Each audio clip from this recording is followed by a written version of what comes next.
Ok, aujourd'hui nous allons voir la notion des flux. Et pour cela, nous aurons d'abord les types de flux et la notion de ressources et d'emploi. Pour ce qui concerne les types de flux, nous allons voir trois types essentiels de flux.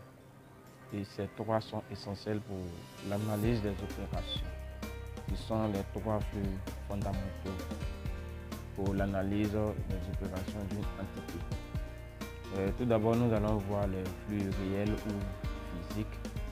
Ensuite, les flux financiers qui se subdivisent plutôt en flux financiers de monnaie et en flux financiers de créances d'actifs. Pour les flux réels ou physiques, il s'agit des achats de biens, c'est-à-dire marchandises, matériels et tout autre élément comme le mobilier aussi. Et des services, au niveau des services, on a le transport, les impôts, etc.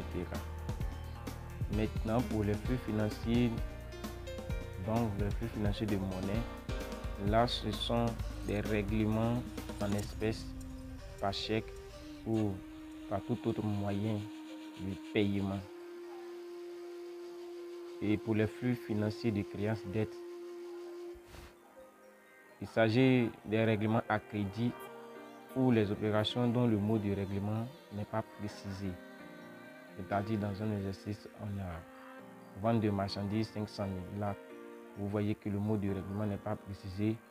Rien ne nous dit que c'est en espèces, rien ne nous dit que c'est par chèque, rien ne nous dit que c'est à crédit.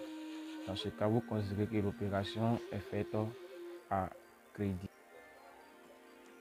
Maintenant, nous allons voir la notion de ressources et d'emploi. Tout d'abord, nous allons voir la ressource. C'est quoi la ressource? La ressource désigne la source ou l'origine ou le point de départ du flux. Et pour trouver la ressource, on va répondre à la question suivante. Qu'est-ce que l'agent économique donne à son partenaire? Donc ici, c'est un élément sortant. Maintenant, pour l'emploi, l'emploi désigne la destination ou le point d'arrivée du flux. Et pour trouver l'emploi, nous allons répondre à la question suivante. Qu'est-ce que l'agent économique reçoit de son partenaire? Donc là, c'est un élément entrant. Nous allons passer maintenant avec l'application, mais bien avant, je vais regrouper quelque chose. Nous allons rappeler les types de flux qui sont les flux réels ou flux physiques, les flux financiers de monnaie pour les opérations réalisées en espèces, à chèque ou tout autre moyen de paiement, et les flux financiers de créances dettes pour les opérations effectuées à crédit ou dont le mot de règlement n'est pas précisé. Pour les applications, nous allons prendre une opération et pour chaque opération, nous allons effectuer le schéma des flux et nous allons effectuer aussi l'analyse comptable chez le client et chez le fournisseur. Nous allons prendre notre première opération qui est Nangui achète des marchandises pour une valeur de 5 millions en espèces avec Ito. Pour le schéma des flux, vous voyez là, on a Nangui qui est à gauche et Ito qui est à droite. Maintenant, la question qu'on va se poser, qu'est-ce que Nangui donne à Ito? Puisque c'est ça. Donc, vous voyez la première flèche qui est en haut. La flèche quitte chez Nangui pour aller chez Ito. Cela signifie que quel mouvement il y a? Qu'est-ce que Nangui va donner à Ito? Et la deuxième flèche en bas nous indique qu'est-ce que Ito va donner à Nangui. Et quand on répond à ces questions, on va voir que pour la première flèche qui quitte chez Nangui pour aller chez Ito, nous aurons flux financier de monnaie parce que là-bas c'est le mot du règlement qu'il faut préciser. Et pour la flèche qui part de chez Ito vers Nangui, nous aurons flux réel de marchandises. Vous allez m'excuser si vous allez voir le stylo en main. Vous voyez là, nous avons ressources bien indiquées. Je vais rapprocher un peu. R. Maintenant, flux financier de monnaie. Parce que c'est ce que Nangui va donner à Ito. Maintenant, en retour, qu'est-ce que Ito donne? Ito maintenant donne ses marchandises à Nangui dans la flux réel de marchandises. Maintenant, pour l'analyse comptable, là c'est l'analyse comptable maintenant qu'on va effectuer. Chez Nangui, emploi. Et qu'est-ce que Nangui reçoit? Quand vous regardez ici, emploi, on a écrit flux réel de marchandises. Vous pouvez mettre stock de marchandises ou simplement marchandises et le montant là 5 millions. En ressources, ici il s'agit des espèces. Or, nous savons tous que dans une entreprise, lorsqu'il y a un paiement en espèces ou bien un règlement d'argent en espèces ou bien une vente en espèces, lorsque l'argent est en espèces, nous déposons l'argent tout d'abord dans la caisse de l'entreprise. C'est pourquoi ici, nous allons utiliser caisse pour matérialiser les espèces 5 millions. Tout à l'heure, nous avons dit que pour trouver l'emploi, on se pose la question qu'est-ce que l'agent reçoit de son partenaire. Donc, qu'est-ce que Nangui reçoit de Ito? Nangui reçoit simplement des marchandises. Et pour la ressource, qu'est-ce que Nangui donne à Ito? Nangui donne de l'argent en espèces, mais qui sort de sa caisse, 500 000.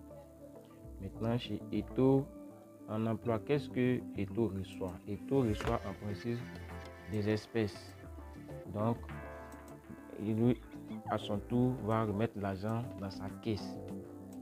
C'est pourquoi on a utilisé ici caisse. Maintenant, en retour, qu'est-ce que Ito donne à Nangui? Ito va donner des marchandises. Donc, si on peut récapituler ainsi, c'est-à-dire quoi? La ressource, c'est qu'est-ce qui a permis à l'agent économique de réaliser son opération, bien d'obtenir ce qu'il a en emploi. Comme ça. On peut résumer comme ça. Qu'est-ce qui a permis de réaliser l'opération? Nous allons prendre notre deuxième opération qui est vente de marchandises à crédit avec la partie avec ici, nous avons Boulé qui vend à Boulé. Un fournisseur. Là, le nom du fournisseur n'est pas précisé.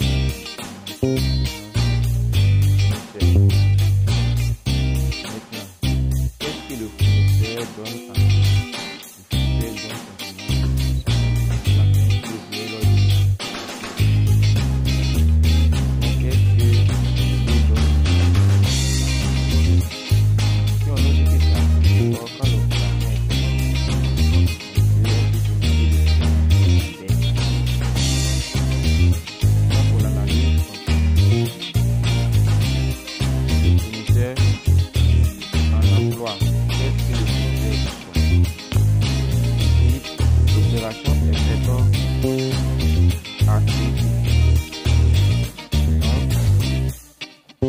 la notion de nous allons le fournisseur va prendre et la dette appartient et que le fournisseur a une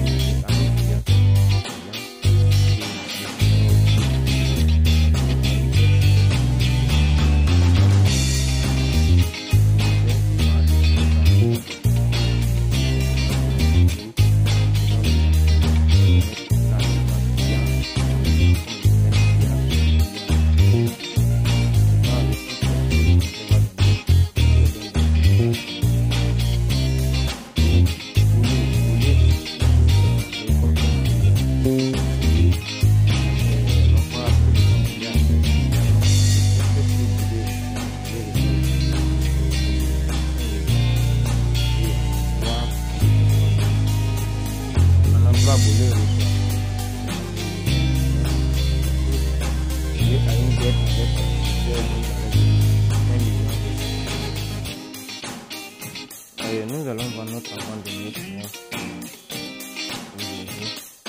Toujours avec notre application, nous allons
flux financier de monnaie vu que l'opération est faite par chèque. Maintenant, pour l'analyse comptable, nous allons passer sur le client d'abord. Maintenant, après, sur le fournisseur. Ici, on a chez le client, qu'est-ce qu'il achète? Il reçoit ce qu'il a acheté. Donc, il a acheté un matériel de transport, donc il reçoit un matériel de transport. Et il a payé le matériel de transport avec quel moyen? Avec un chèque. Donc, en ressources, je mets chèque. Mais pour quelqu'un qui met banque, ça ne cause pas problème puisque le chèque sera encaissé dans une banque, forcément. Donc, en emploi, on a matériel de transport et en ressources, on a chèque ou bien banque 500 000. Chez le fournisseur reçoit un chèque. Donc, on emploie chèque. Maintenant, en ressources, pour le fournisseur, en principe, vous pouvez mettre marchandises parce que pour le fournisseur, ce sont des marchandises qu'il revend. Mais à défaut, vous pouvez mettre matériel de transport, mais cette réponse n'est pas aussi correcte que ça dans la logique. Dans la logique, si nous étions par exemple dans les opérations courantes, c'est-à-dire dans le journal, nous ne pouvons pas utiliser matériel de transport pour le fournisseur, mais plutôt marchandises 500 000. Donc, il est préférable ici d'utiliser marchandises. C'est pourquoi j'ai encadré. Voilà, c'est un peu ça. Ici, nous allons voir une opération dont il y a plusieurs modes de règlement. Le paiement des frais de transport pour une valeur de 500 000 francs, dont un quart par chèque. Et là, vous voyez, on nous dit un quart par chèque, mais le reste n'a pas été précisé si c'est en espèces ou pas. Dans ce cas, nous allons considérer que l'opération, le reste de l'opération est considéré, est faite à crédit, puisque le mot de règlement n'est pas précisé pour les trois quarts des 500 000 francs. Donc, nous allons voir le schéma des flux ici. Il y a une petite différence en fait. Là, qui paye les frais de transport? Le client, il paye avec le fournisseur. Normalement, nous devons avoir flux financier de monnaie, flux financier de créance dette, puisqu'il y a une partie, c'est-à-dire un quart qui est payé par chèque et l'autre n'a pas été précisé. Mais on sait que flux financier de monnaie et flux financier de créance dette ont en commun flux financier. Donc là, nous allons mettre flux financier simplement. Maintenant, dans l'analyse comptable, nous allons préciser les types de flux financiers, si c'est chèque ou bien dette ou bien quoi. Maintenant, en retour, frais de transport. Le transport ici est un service. Donc, le fournisseur rend un service à son client. Donc là, nous aurons flux de service ou bien flux réel de service ou bien flux quasi réel. Mais utiliser flux de service pour aller encore plus vite. Maintenant, ce qui concerne l'analyse comptable, pour le client donne d'abord un chèque d'un cas de 500 000, donc 1 divisé par 4 multiplié par 500 000, soit 125 000. Maintenant, en retour, il n'a pas payé le reste, donc cela est considéré comme une dette pour lui. Donc, on a une dette envers son fournisseur de 375 000, c'est-à-dire 500 000 moins 125 000. Maintenant, en emploi, qu'est-ce qu'il reçoit? C'est un frais de transport. Un service, le service ici, ce sont des choses qui sont abstraites, qu'on ne peut pas toucher, qu'on ne peut pas voir. Donc, le frais de transport ici, le transport c'est un service. Donc, on a emploi service 500 000. Maintenant, pour le fournisseur reçoit un chèque de 125 000 francs d'abord. Maintenant, le reste, considéré ça à crédit, donc ça sera une créance sur son client d'une valeur de 375 000. En ressources, qu'est-ce qu'il donne à son client? Il rend un service à son client. Ici, vous voyez que j'ai commencé par ressources, emploi. Dans la logique, cela n'est pas admis parce qu'il faut d'abord, quand nous serons dans le journal, débit avant crédit. Les débits sont à gauche et les crédits sont à droite. Mais ça a été une erreur de ma part, donc il faut qu'il souligne. Ça donne normalement, nous devons donner emploi d'abord, ensuite maintenant ressources. Et c'est ce qui est logique. Et si nous allons nous arrêter là et je vais vous envoyer une application qui va résumer un peu les choses qui sont un peu délicates. Aujourd'hui, nous avons vu un peu les notions simplement. Mais il y aura les cas où, disons, il va nous rester les opérations avec perte ou les opérations avec bénéfice. Et après cela, maintenant, nous allons faire un exercice d'application type sur les notions. Donc, si vous voulez, je vais récapituler. Nous avons vu les notions, la notion des flux. La notion de flux, nous avons vu les types de flux, c'est-à-dire les flux de créances dettes pour les opérations effectuées à crédit et pour les opérations dont le mot de règlement n'est pas précisé. Les flux financiers de monnaie pour les opérations en espèces ou bien par chèque, et les flux physiques ou flux réels pour les biens, les services. Quand je parle de biens, je peux parler des marchandises, des matériels, et puis pour les services, on peut parler du transport, de l'impôt. Maintenant, nous avons vu la notion d'emploi et ressources. On a dit pour trouver la ressource, on va se poser la question: qu'est-ce que l'agent économique donne à son partenaire? Maintenant, pour l'emploi, qu'est-ce que l'agent reçoit de son partenaire? Et merci, donc à la prochaine.